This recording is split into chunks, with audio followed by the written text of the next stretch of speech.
Početak 2014. građani Crne Gore obeležili su slavljima u svojim domovima i ugostiteljskim objektima, ali i u svečanostima na gradskim trgovima. Izveštava Nebojša Redić. Prve trenutke nove godine uljepšali su brojni scenski efekti i vatrometi na gradskim trgovima, gdje su građani ne samo Crne Gore, nego i brojni iz regiona ispratili staro i dočekali novu 2014. godinu.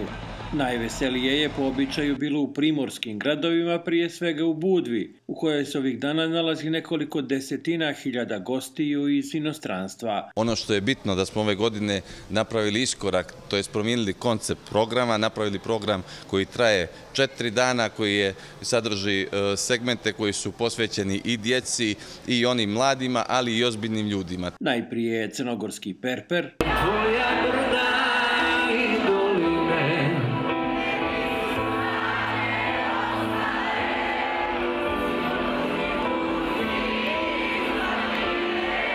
a potom sarajevski Merlin, učinili su veče kraj zidina starog grada u Budvi nezaboravnim, na radost nikada većeg broja posjetilaca novogodišnjeg koncerta.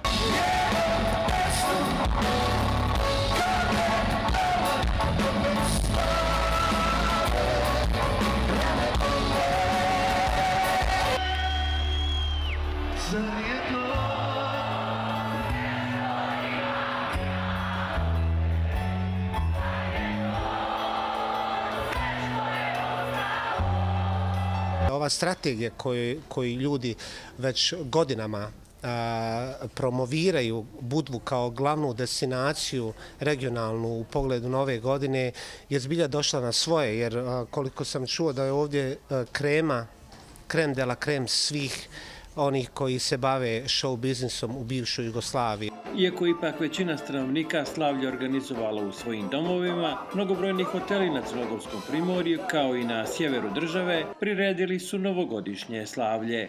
U slavljeničkoj atmosferi, manje od muzičkih događaja, zapaženo je i to da su građanima Novu godinu čestitali i političari. Crnogorski predsjednik Filip Vujanović poručio je da će narednih 12 mjeseci obilježiti integracioni procesi za dobrobit svih građana. Iz Podgorice za Glas Amerike, Nebojša Redić.